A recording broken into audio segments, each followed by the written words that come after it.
It is the Everton Byline. It is episode 36. I am Matt Jones. I am joined, as ever, by Paddy Boylan. Paddy, how are you? Did you have a nice weekend? Yeah, it was good, thank you. Yeah. Liverpool's kind of been bathed in sunshine now for the best part of a couple of weeks. So it's always been nice. Obviously had the Grand National here as well. Didn't really spend too much time focusing on that because I was still in kind of David Moyes press conferences and stuff. But lovely to see kind of the city like looking so good on TV and everything else. So yeah, all good. How about you? Yeah, it was decent. I really enjoyed post-match on Saturday. Obviously, it would have been nicer if we'd won, but standing, having a few drinks and just enjoying not being in peril at this time of the season, I think was good. And then afterwards, I went and just sat on a rooftop bar in Liverpool and just drank Aperol and gin all afternoon. So it was my last day. It was my last day of indulgence before I get my head in gear for London Marathon. So yeah, I had a big sunburnt face on Sunday morning, akin to Rodney in that Only Fools and Horses scene. I'm sure people are probably aware of. So yeah, I was a bit, I was a little bit sun-kissed and tender on Sunday, but yeah, a great day was had by all on Saturday in Liverpool City Centre. Just before we get started, as ever, just to remind people that we are sponsored by the Bridewell, which I imagine was a great place to sit and have a drink at the weekend in that courtyard. It's going to be great weather all week. Do head down and check it out if you've not already. Cheers to people who keep reminding us and keep telling us that they've gone there after listening to the show. If you do go there after listening to the Byline, do let Dom know behind the bar. He's a very friendly face and he'll be happy to chat your ear off, I'm sure, about the toffees and all other things as well. If you're watching us on YouTube, you can see their logo in the top right-hand corner. You can also leave us a comment. You can hit like, you can hit subscribe. And if you listen to us on Apple, Spotify, or anywhere else you get your podcasts, you can leave us a rating, leave us a review, or leave us a comment if you listen on Spotify as well. And just a reminder, as I sort of mentioned there, less than 3 weeks to go now, Paddy, till the London Marathon. I will be attempting to finish it. I am raising money for All the Hay, which is obviously a great cause here in the city of Liverpool. So anything you can spare, the times are tough at the moment, it would all help as I look to get those long miles in a few weeks' time. So yeah, let's start a little bit with. We'll start a bit with the game on Saturday. No, we're not going to go too heavily into it, because of it was quite a poor game, wasn't it? But I think one of the things we wanted to focus on was what this sort of signals for what you think. But I sort of got the impression that the game itself and some of the selections Moyes made, and then some of the things he said after it kind of felt like things have been pivoted from it's about the here and now. His message has always been about safety and survival still. But I just think by picking Irabunum in midfield, I think by picking Patterson at left back as well, when he had Ashley Young as an option there, and certainly what he said about the stadium afterwards as well, in terms of, I think obviously he's been quite steadfast that he's not going to go down there until Everton are mathematically safe. And he was asked about it afterwards, and he said, I think we're going to try and sort something out this week. It just feels, Paddy, the focus has gone from game to game to game to, right, let's start thinking a little bit more about next season and the future now. Yeah, I think he's trying to strike a balance now between planning for next season and learning things about the squad as it is right now, with the fixture list as it is and getting enough points. And this is probably quite an interesting discussion point, because you've got a situation here whereby Everton can actually improve their PSR position by finishing higher up the table. Every league place tantamount to 2.5 to 3 million in prize money, and obviously then that goes on your revenue, so it means that you're doing better versus your PSR bottom line. That's a big consideration, and the fixture list has got to be a big consideration, because Everton have got a really tough April. They've already played Liverpool and Arsenal in a week, as Moyes said afterwards, and now they've got Nottingham Forest, Manchester City, and Chelsea, with 2 of those games being away from home before the month is out. So I think he's trying to balance remaining competitive in the league and being competitive in these games with everything else, finding out about, let's say, Irabunam, Nathan Patterson, and others. But it is quite a fine line, isn't it? I mean, we still had Abdoulaye Doucoure as the number 10. I mean, my argument at this stage in the season actually would be, we know everything we need to know about Doucoure. We know what he's good at. We know what he doesn't do so well in the number 10. And like, personally speaking, I've been really looking forward to hopefully seeing Carlos Alcaraz in that role, so Moyes can actually make a decision on whether Everton trigger his kind of option / obligation. So we will start to learn lessons. I mean, he didn't have to put Irabunam in for James Garner, that's for sure. I actually think that probably hurt Everton a little bit on Saturday, certainly in terms of kind of cohesion, but also just, I think James Garner is a more competent, solid Premier League midfielder that kind of gives you a 6 out of 10 more than Tim Irabunam will right now. As you say, could have gone with the safe option at left back and picked Ashley Young over Nathan Patterson. I'm quite glad we saw Nathan Patterson, because he's another one. It's a bit of a question mark for me, long term at Everton. But a tough ask for him to come in at left back against first Nwaneri and then in the second half Bukayo Saka. Really, really difficult. And my sense is that Patterson did okay. Patterson was probably a 6 out of 10-ish. But Irabunam maybe didn't do quite as well as that, and Everton looked a bit better when James Garner came on. So he is learning lessons. I think now, as we start to look towards the final games of the season, where there's not so much riding on them, there's no jeopardy, I'd hope we'd start to see a bit more like, let's give Yusuf Chamiti a go up top and see what he can do. Probably even over Armando Broja, to be honest, because Broja's been injured all the time and has a £30 million purchase option.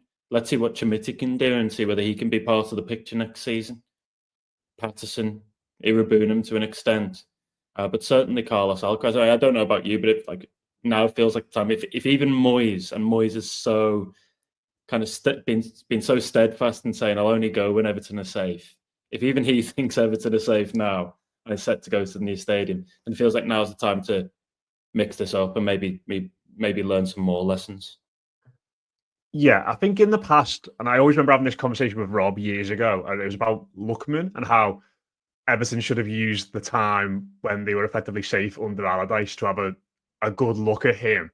And instead, they sent him out on loan, and the focus was still very much on here and now. There was never a sense from Allardyce that it was going to be about building for the future. It was still game to game, hand to mouth, sort of just preserving, the short term.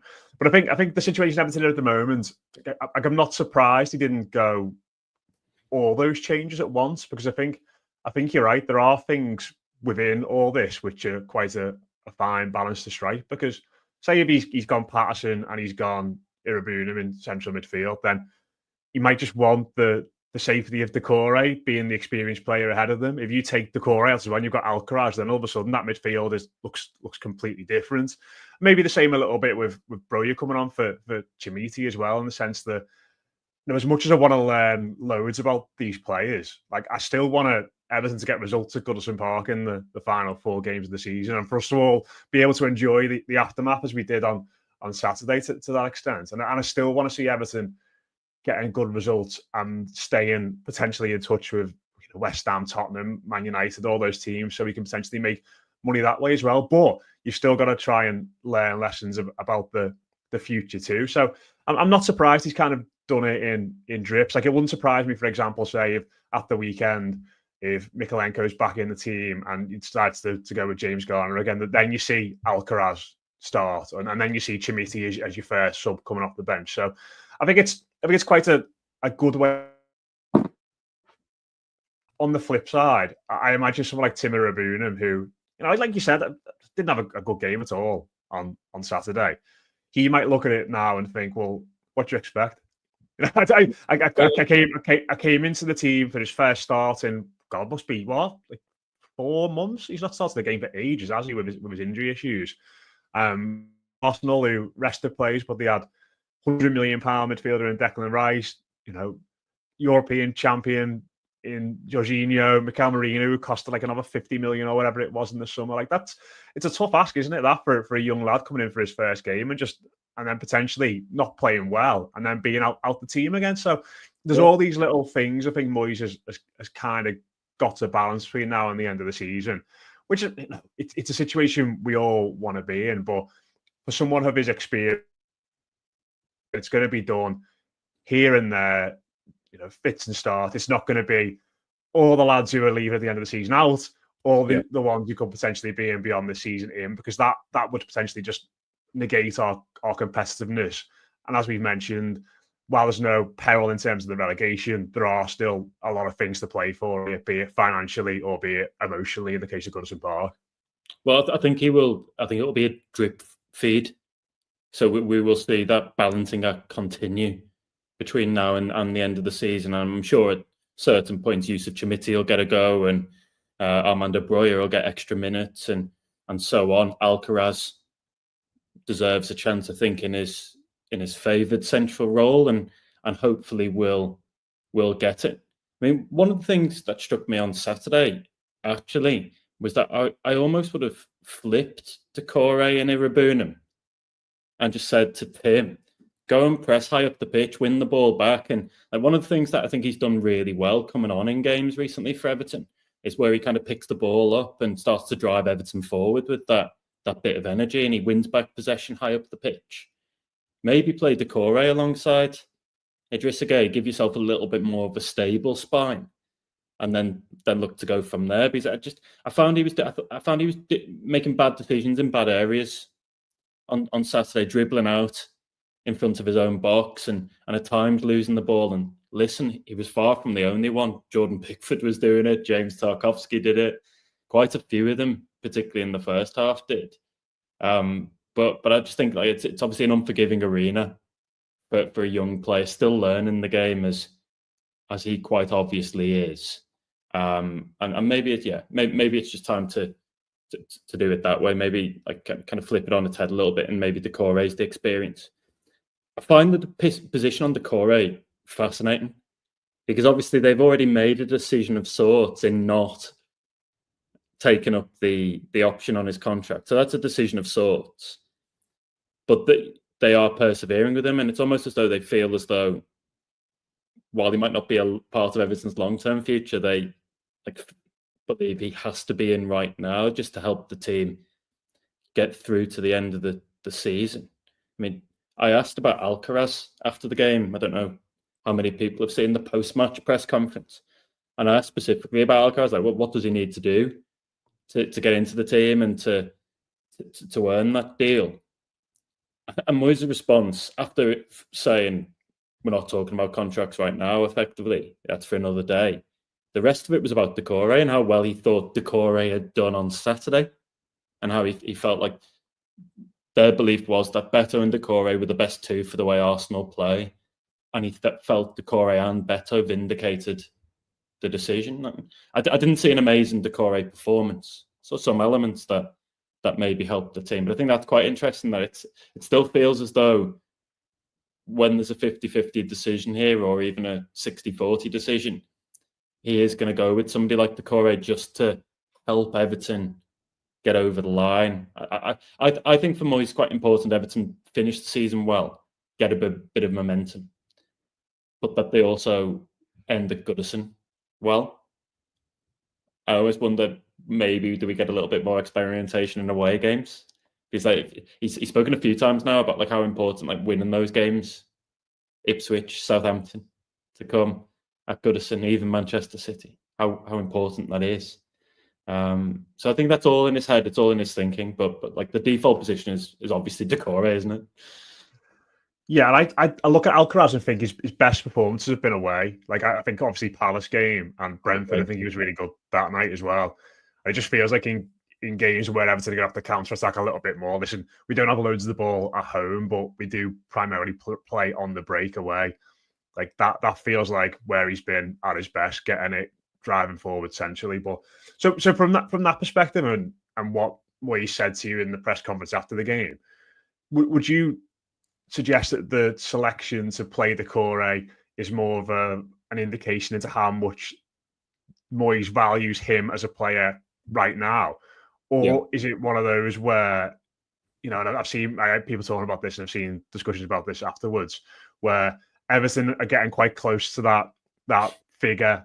The sufficient. I can't remember what the exact terminology it was around the Alcaraz clause, but that number of games which needs to be which needs to be reached before Everton have to pay the 15 million euros to sign and pay.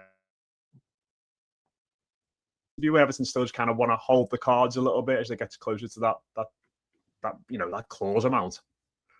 I think there's an element of both, and that sounds like a cop-out, but on Friday, Moyes is asked about Alcaraz and talks about how the clause is in his head. And look, we've still got a good few games to go, actually, before Alcaraz does that, and only 7 games left of the season in which to do so. I'm talking specifically not about taking up the option to buy him, but activating through appearances the mandatory purchase obligation. He's still a fair way away there from doing so. So Moyes admitted on Friday that that's in his thinking, that's in his head. He needs to have a look at Alcaraz, but almost, I suppose, not do so in a way that means that the decision's already made. So it's not a foregone conclusion as he presents it. Then you flip forward to Saturday, and when he's asked particularly about Alcaraz and why he's not in the team, he talks about everything Doucoure brings tactically and how he felt Doucoure was the right fit for this. So I think it's pretty much as simple as on Saturday, Moyes looks at it and goes, who's going to help me off the ball against Arsenal? Who's going to be the best to dig in, to win back possession, to get close to Beto, all those kind of things. And he's come up with Doucoure, and then he's felt he's been vindicated in that. So an element of those two things, but certainly on Saturday, he ends up talking about Doucoure's tactical importance to the team. I mean, the logical follow-on from that is, if he is so important tactically, then is he not going to get a new deal? I mean, he still could, of course, but I mean, they could have made it much easier by triggering the club option for a further year. Is that a decision Moyes would have had much of a say in, or would have been sorted, or the club have decided on that before they appointed him? Because it obviously only came out a month or so ago, didn't it? So Moyes would have been here at the club for at least a couple of months before that, before you reported that story. Yeah, I mean, my sense is that most of the decisions at the club right now are maybe not Moyes led, but he's involved in them quite heavily. So there's absolutely no way on earth that Everton make a decision, whatever it is, on Doucoure without him having some involvement in that. Maybe it's more a case of they weren't quite ready at that point in the season to kind of commit to something Premier League future. Certainly for Moyes, maybe not for the rest of us, but certainly for Moyes, he was cautious on Everton's Premier League survival, and he always took the view that he wanted to get as close to 40 points as possible.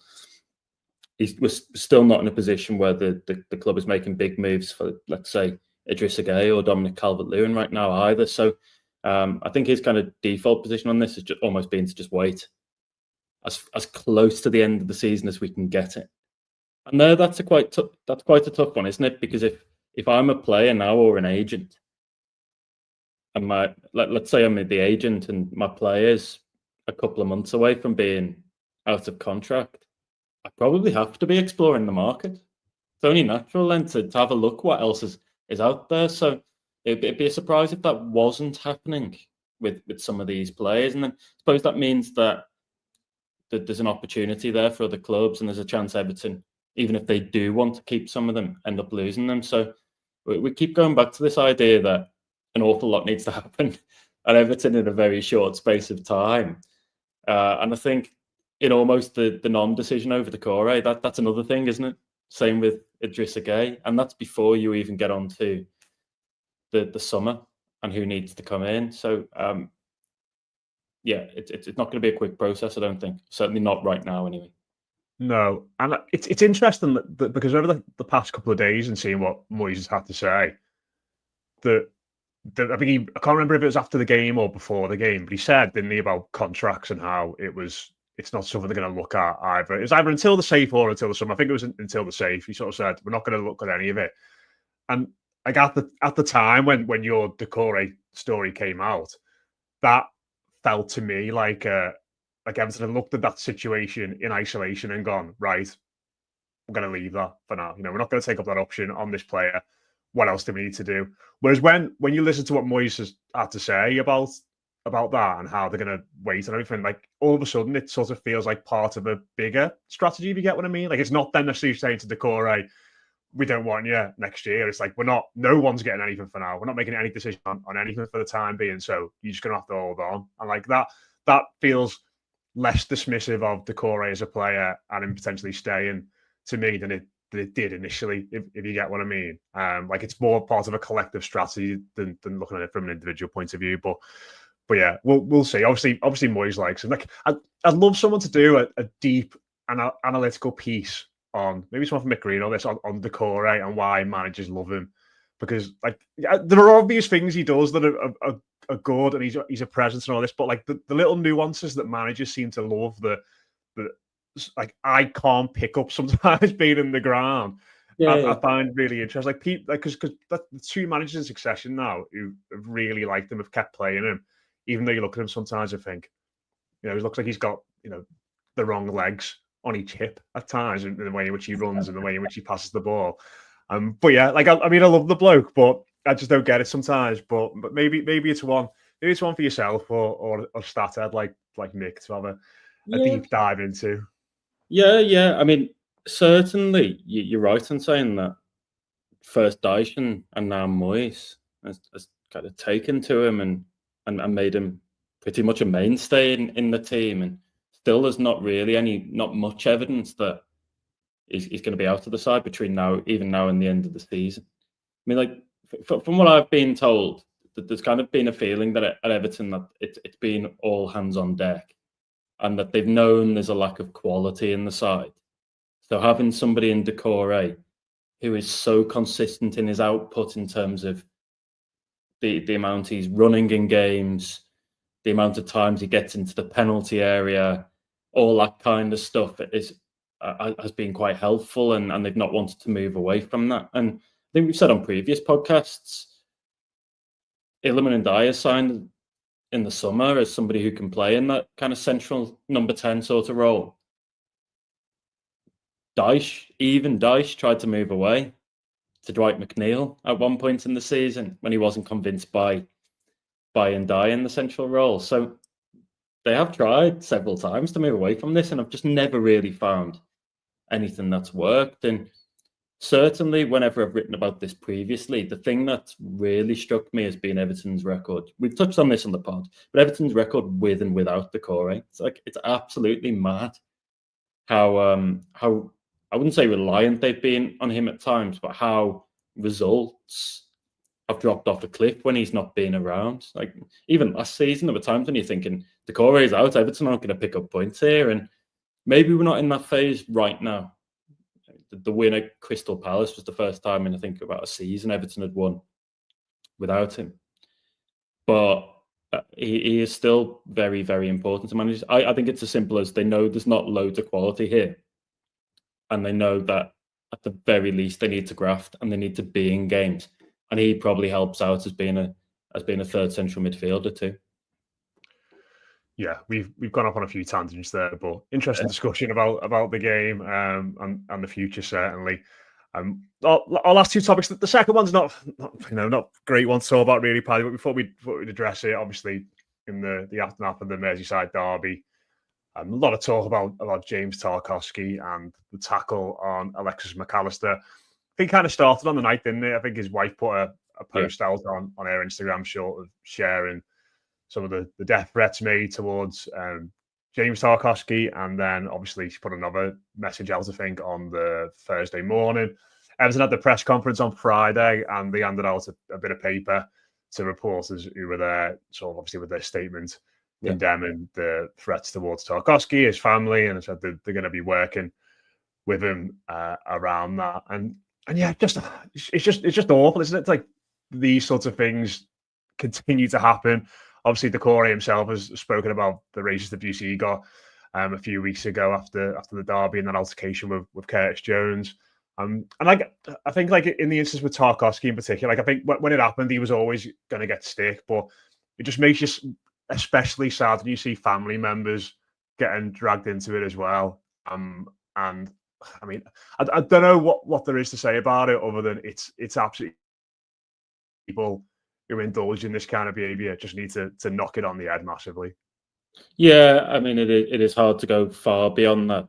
Probably the only other point I would make is that we've had 2 Merseyside derbies this season, and the first has ended with racial abuse towards Doucoure on social media, and the second has ended with James Tarkowski and family members receiving vile threats. And I mean, one common denominator there is the fact that both of them happened on social media, and I think it's incumbent really on some of these platforms to do much better with their vetting and some of their work post incidents like this in establishing who these people are that are doing these things and kind of actually bringing them to account. Because I think it's all too easy for someone to log on with a daft username, be completely anonymous, and then throw out loads of insults that they almost certainly wouldn't say to somebody's face. The other side of this, I think, is that it's probably incumbent on us as media to be careful in the language around some of these tackles and how we frame these things, and not for 1 minute suggesting I get everything right or the company I work for gets everything right, but like I wouldn't for 1 minute want to label James Tarkowski as one thing or another, or try to get inside his head and determine why he made that tackle. I think that's a dangerous path to go down. And what we can say is that it was a bad tackle. Certainly, I mean, I've said previously, I think it was a red card, but it maybe didn't need quite the pile-on it's had after such a high-profile game, and certainly hasn't needed what's followed since in terms of abuse. So, I mean, let's hope something is done about this. I'm not massively confident that the social media platforms will. I mean, I'm sure they will try to help. I'm not sure how much has been done in past cases even.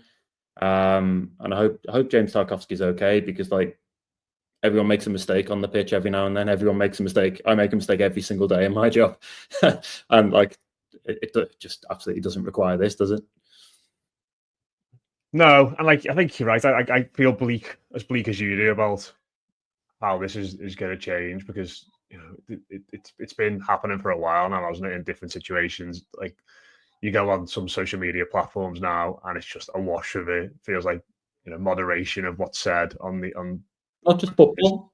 It's yeah. society in general, isn't it? Every single topic you'll find stuff of that ilk. Just James Tarkowski's on the end of this one, and that's not good enough, really.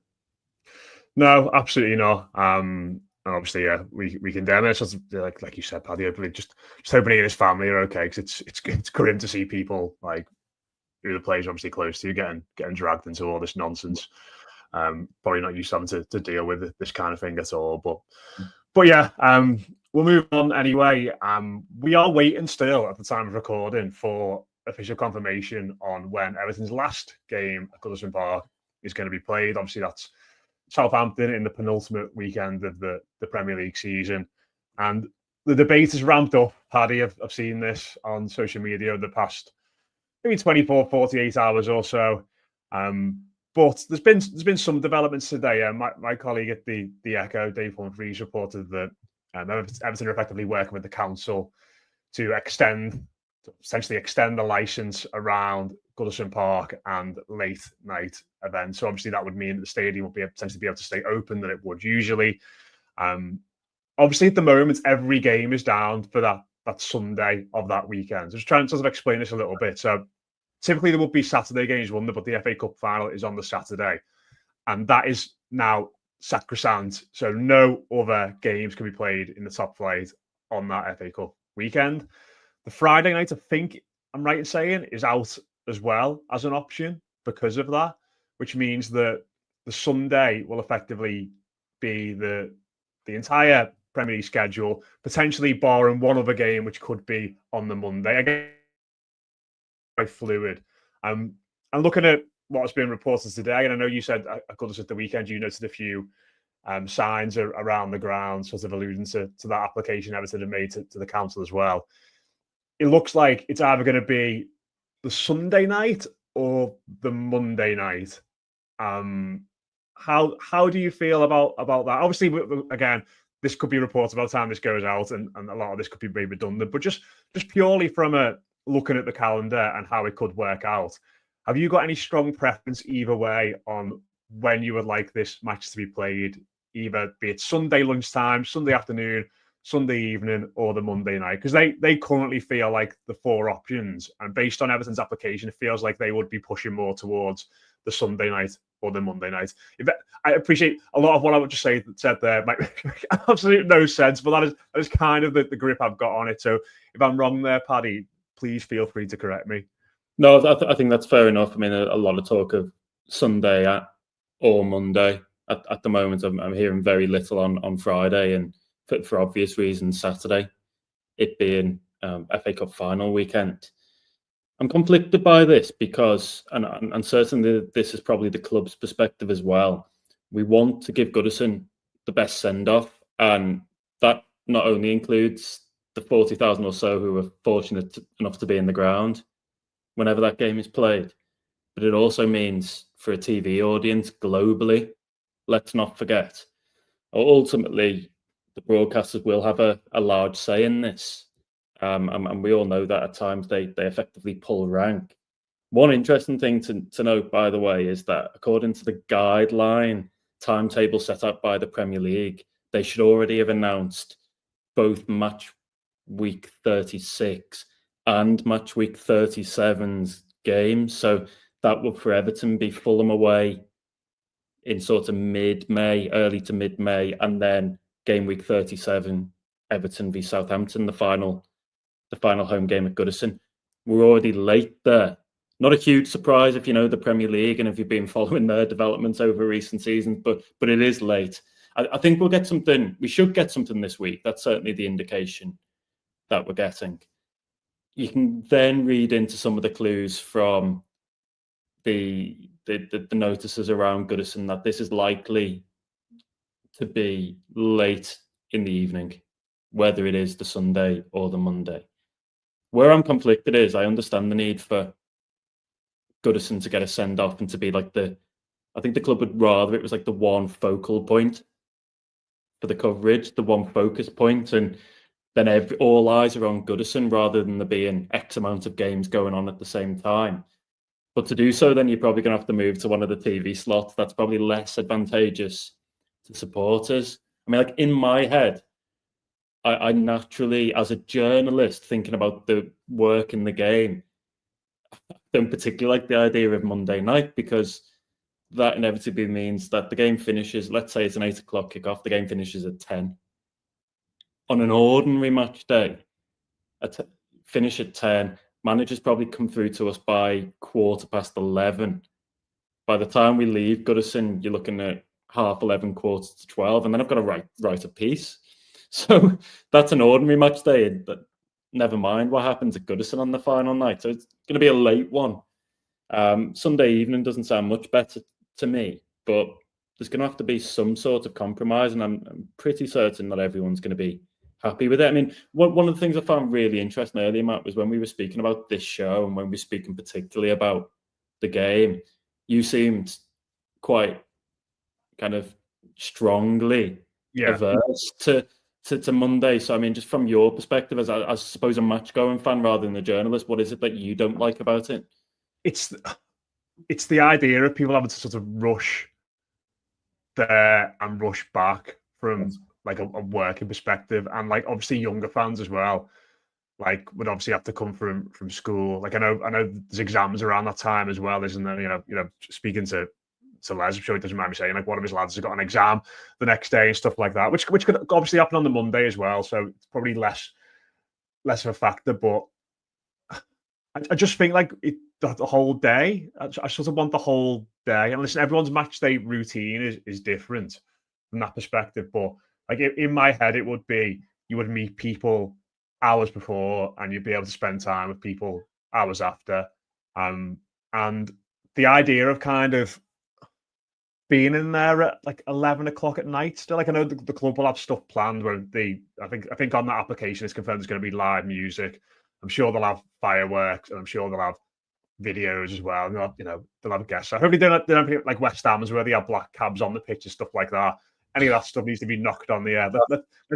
Let's keep this classy and let's like go too over the top. But yeah, I just think the Sunday, just from that perspective, I think it gives people a bit more flexibility. Like in usual times, if there's a Sunday night game, I would be slagging it off. We've had a few in recent years, and the atmosphere has been pretty dreadful. But I just sort of feel like for Evertonians and for match-going fans, they should have the flexibility on that Sunday to kind of make it into what they want.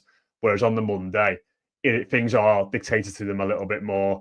I understand the club then could have the game, have the Monday night football treatment. You'd have everyone. You'd have Sky there, I'm sure, with Carragher and potential big name guests from a point of view. You get loads of content and mileage out of that. But I think you get that with the Sunday as well. And I think it's fine balance, isn't it? Because I've said that phrase a lot on this show, but I'll use it again.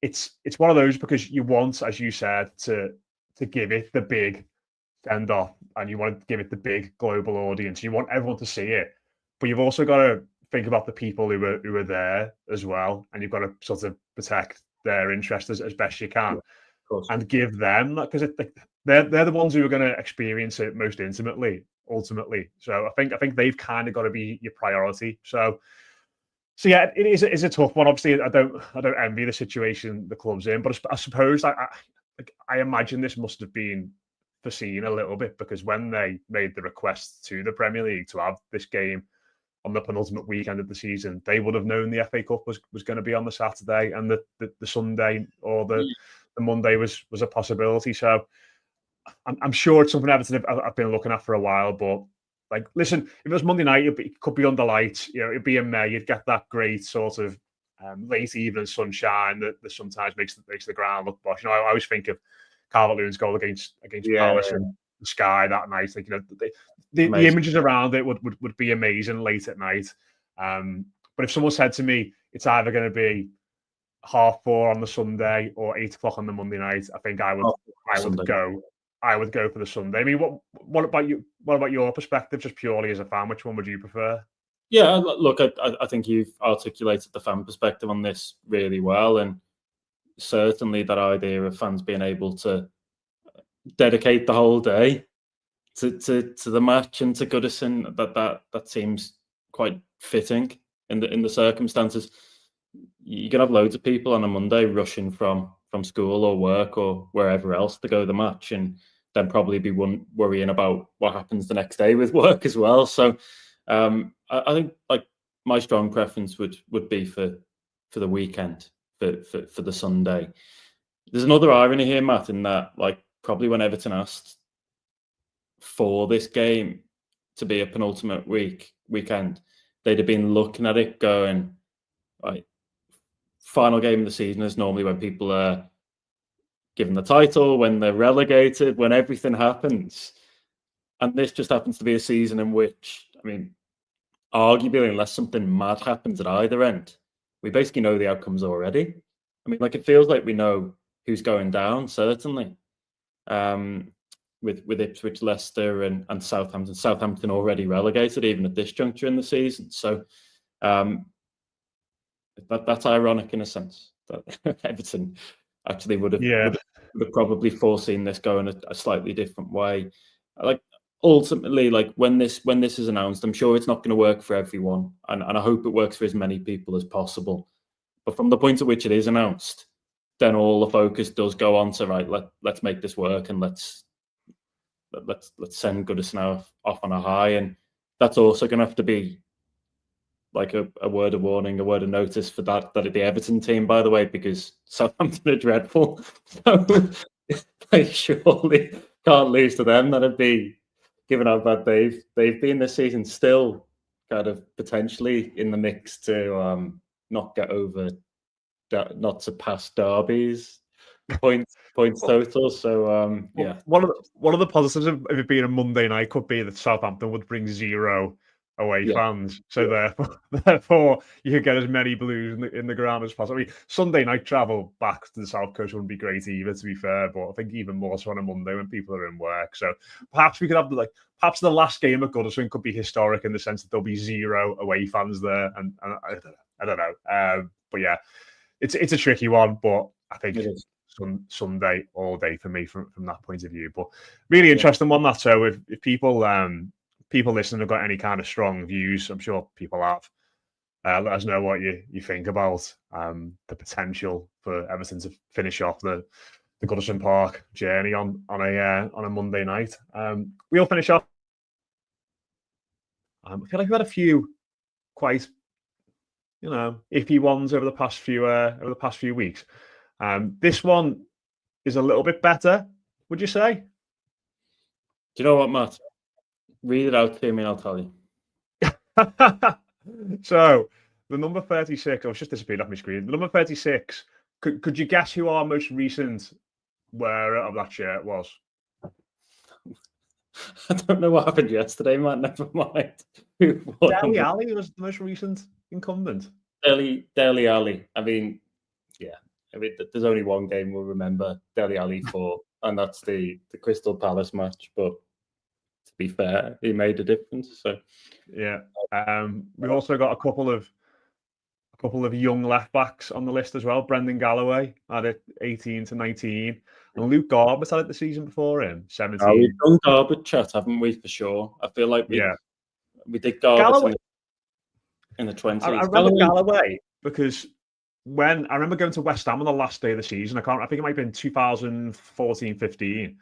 Yeah. And there was a lot of talk about Garbett and his contract. I think Baines and Oviedo might have both been injured, and everyone was like, Garbett's going to play in this game. And then Galloway was played. And everyone was like, oh, we signed him, we knew he was good. But it was like, who's this lad? And he looked really good. And everyone was kind of like, oh, who's asked about Garbett? We've got this lad here who's going to be really decent. And then the next season, I think Baines got injured again, didn't he? And he started and played a few games and again, looked really good. I remember him setting up one of Naismith's goals in that game. He scored a hat-trick against Chelsea with a good cross.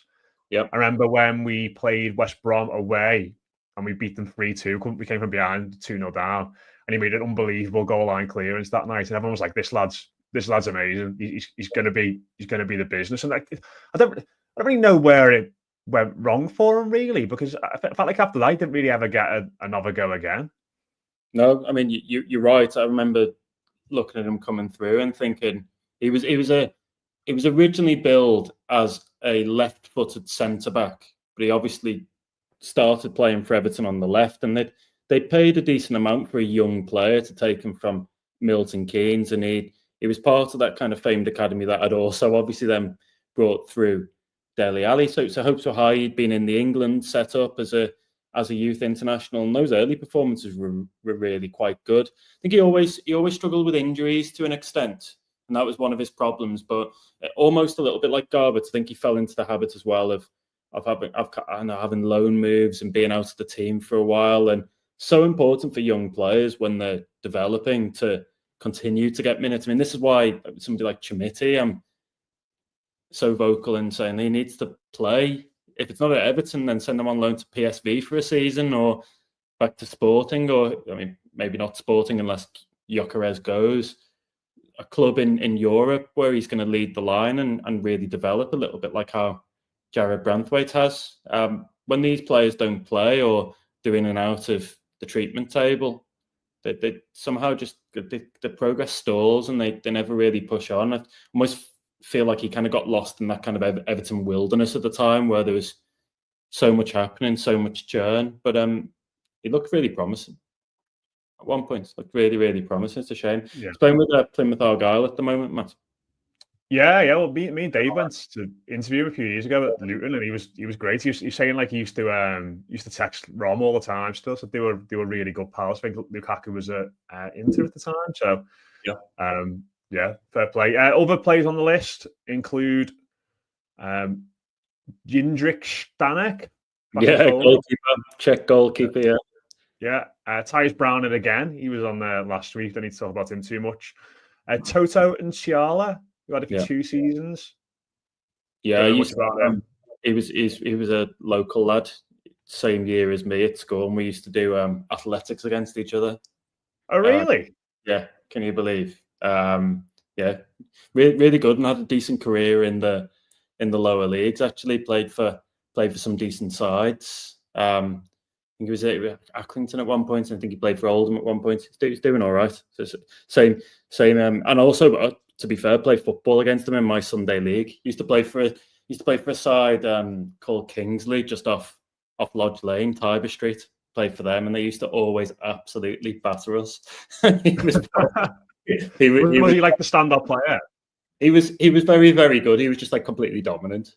He just just swatted people away, really. Like, you knew when you were playing him, like, you weren't going to get much change at all. So obviously I got on to have a really good kind of lower league career and done pretty well. And it's not a vintage list, this, Matt, is it? Because I mean, remember Jindřich Stanek playing for Everton under 23s, and if you Google his name, there's an absolute howler of a goal where he completely messes up a pass back to him and almost just boots it into his own net, I think. So it's probably not the best we've had. He's at Slavia Prague now. Yeah, he's doing well. He's doing well. Yeah. He's played for the Czech national team as well. So maybe it's just taken him an awfully long time to mature, or he was afflicted by the Everton goalkeeping curse that befell Paul Gerrard, Richard Wright, and various others, Ian Turner, John Ruddy, all those kind of number twos that never really went on at Everton anyway.